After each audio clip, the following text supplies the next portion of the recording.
Hey, deserving listeners, it's time to continue watching the reunion episode of Married at First Sight. My name is Dr. Kirk Honda. I'm a therapist and I'm also a professor. Let's see if anything of interest comes out of my face. What changed from that day to the next day? I think just a lot came over me where you're not thinking strictly back to the wedding day and your vows. You get distracted by everything else that goes on in the process. But I'm saying, did you mean those words that day? I do. Yeah, I did. Then what changed by the next day? It's hard to say. It's not like I reverted back to those vows every time I was going through these tough situations. I didn't think, oh yeah, my vows. It was just, you're overcome with, different ideas and different thoughts, and it's a tough position to be in, I guess you would say.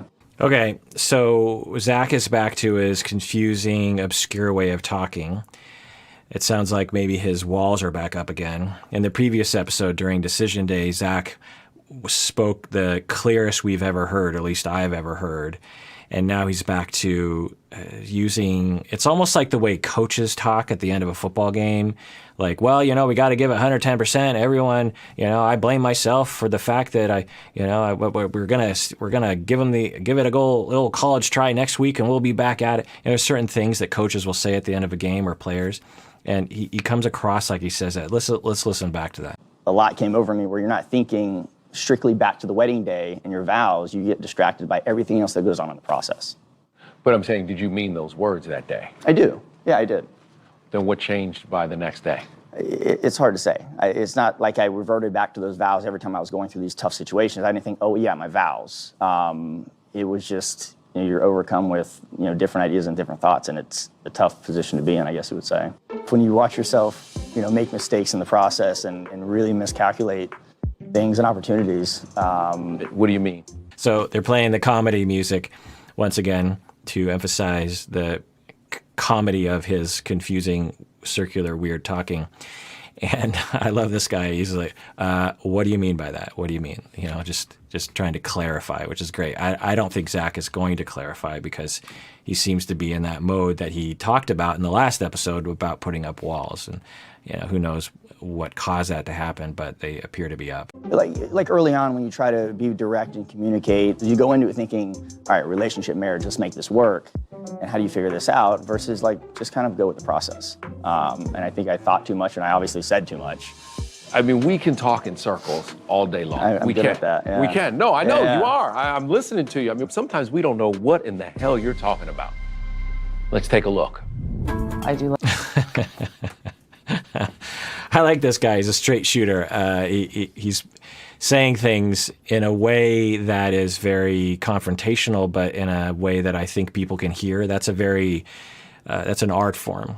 And good therapists often possess this, the ability to just, say the zinger and really get to the heart of the matter that will be very potentially threatening to someone, but say it in a way that is coming across like you care and that you don't have contempt for them. I think some of the experts, the three experts, actually come across that way sometimes. They'll roll their eyes and they have a certain stern way of talking to people like Zach. But this guy's just like, well, look, you're talking in circles. I don't really get what you're saying. Pastor Cal kind of has this art form down a little bit too, but I think this guy really has it down. He just has a casualness, and that's something that as a therapist that I would try to exhibit, I would try to embody, is this ability to come across like you're being casual as you're confronting. Like you're just like, well, you're kind of talking in circles. I don't really understand what you're saying half the time. Maybe it's me, but I'm just really confused by you right now. Instead of being like, Zach, you're being very confusing right now. You're just talking in circles. There's a way of saying something that comes across as stern as opposed to coming across as amiable. I learned this by watching the greats in therapy: Salvador Minuchin, Harry Aponte, Virginia Satir. These people could say just incredibly confrontational things that we would categorize as things that you would be very careful not to say to certain people, even in the, even many sessions down the line. And they would say it in the first 5 minutes of the first session. They would just go boom, but they would do it in such a way that the clients were just like, oh, and you just marveled at the ability of these therapists to deliver these things.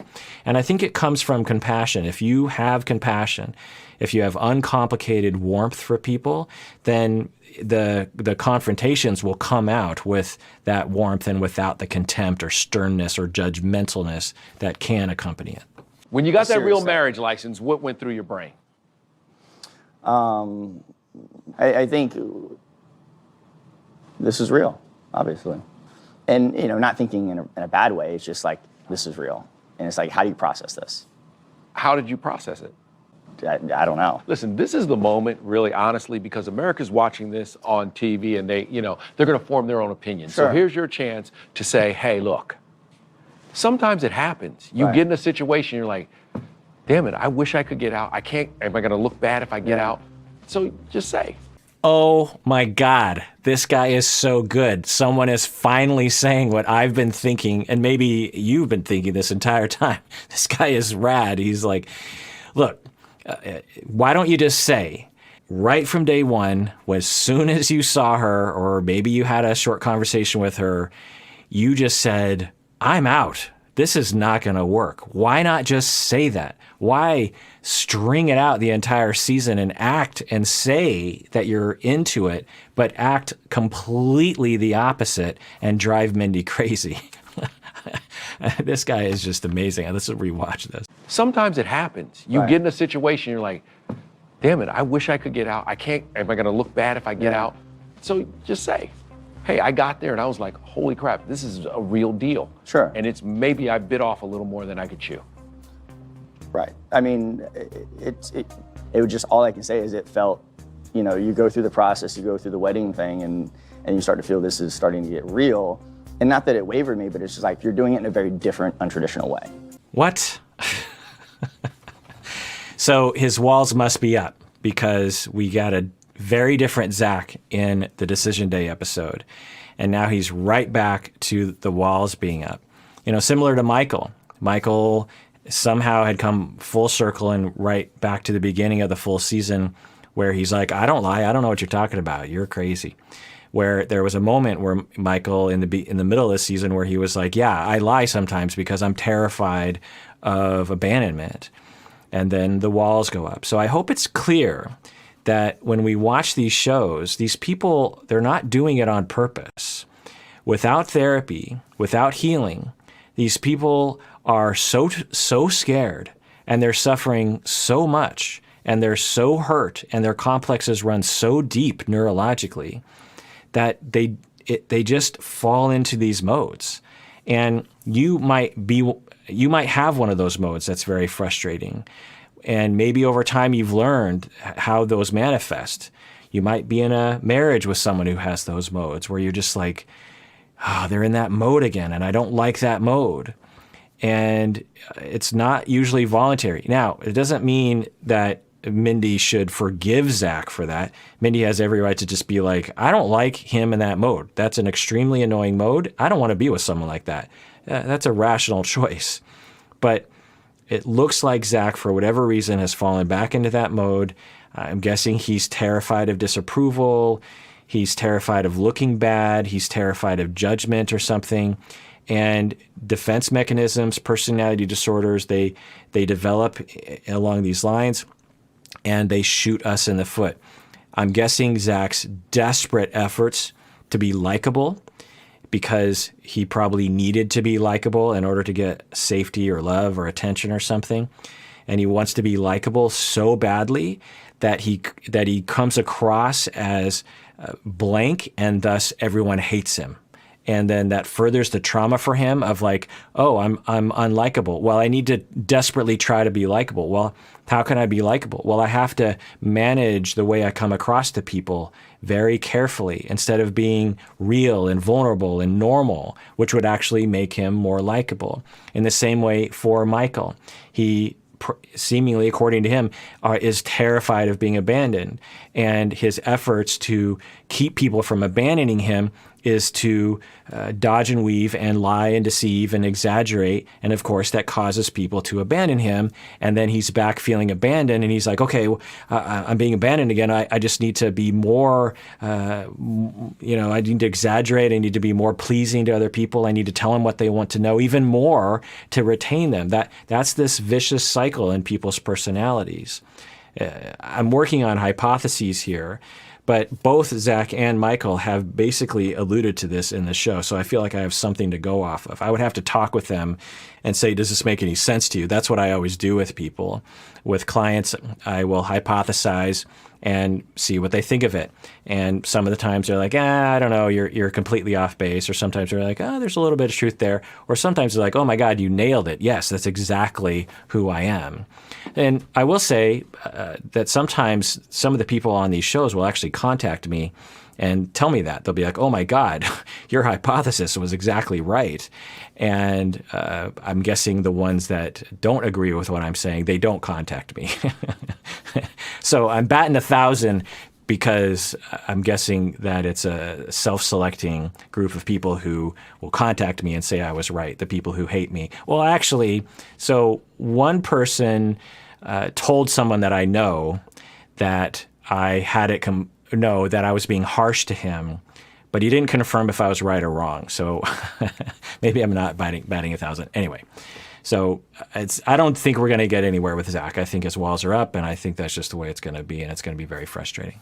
So there's a lot of things you don't take into consideration, and now it's just a matter of navigating it. And I don't think at no point where I'm like, I'm checked out. And it may look that way, but it didn't No, feel you're that checked way. out. You never moved into the house. You're Sure. checked out. If you won't go and stay with your wife, Right. it's crazy to come in here and say, I never checked out. Right. You never checked in. That's the problem. Sure. Really, honestly, let's be honest. You never checked in. Right. Do you believe what you're hearing right now? So Zach is just doing that thing. It's just like, he just agrees with everyone, what everyone is saying, and then when they throw to him, he just says all these circular weird things. And so, I don't think we're going to get anywhere. And I think Mindy's probably just thinking, well, I dodged a bullet on that one. It's hard for me to believe everything I'm hearing right now. I hate to say it, but I have questioned whether or not it's kind of been for publicity for him. I do feel like that. Yeah, and Zach, it's not, this isn't personal. It's you. Yeah. Were on this show and married a woman. Correct. And then abandoned her. And now you're coming here saying, no, I was in it. No, you weren't. She was living in this apartment. So that's a frequent indictment that is usually waged by people outside of the show. It's usually not from inside the show, I think, for a lot of reasons. But this is one of the things that the show had, the experts and Mindy have both said that is their hypothesis, their assumption about Zach is that he was only in it for the publicity. I don't know. It could be. We'll probably never know because Zach would have to admit it, and he has a lot of reasons not to admit it if that were true. I don't know if we have a lot of evidence for that, honestly. I could absolutely see a situation where Zach signed up in good faith, and maybe part of him was thinking a little bit about fame. I think a lot of these people have that in their heads. A lot of these people on a lot of these reality shows, probably all of them have some motivation based on, well, maybe I'll be some kind of famous person. That's the whole point that people go on these shows, right? If you really just wanted to get married, you would, I don't know, just date normally or something anyway. Or you would find a matchmaking service that actually just gets you married on the first day. I don't know if those exist. Anyway, the point is that it's hard to know. I would assume, because I just have faith in human beings, that I think Zach actually did sign up in good faith and very quickly realized he wasn't in the relationship. There was no spark. And once that happened, he put up the walls and he does all that confusing talk because he's trying to be pleasing and he doesn't want to disappoint anyone by being honest. And he might even shove down his real self because he doesn't feel like he should express his real self.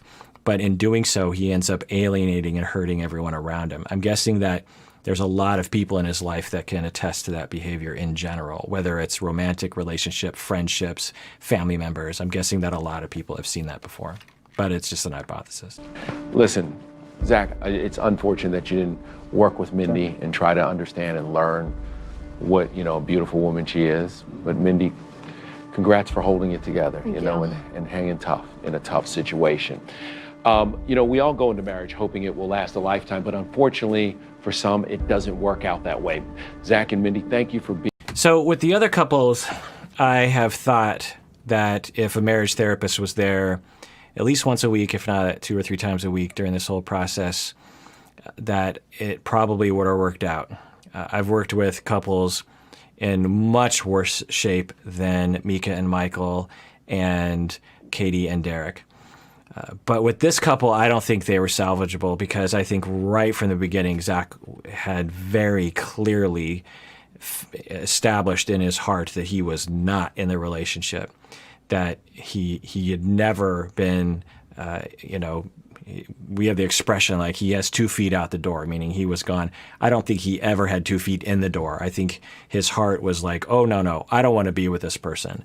And it never even came close to him having any kind of spark or any kind of attraction, and thus any kind of motivation to be in the relationship.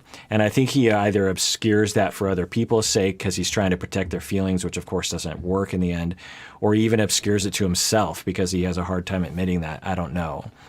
But I don't think this couple had any chance given the way Zach is.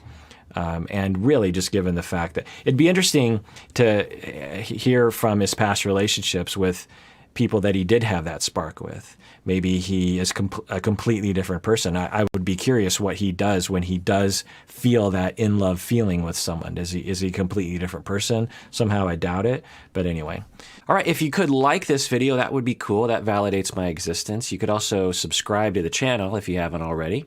Comment below, let me know what you think. Also become a patron on patreon.com. Also, we have new merch now, so there should be a link below for merch, or go to our website, or I don't know, there's various different links for the merch. Email us if you can't find it. Anyway, please take care of yourself because you deserve it, you really, really do.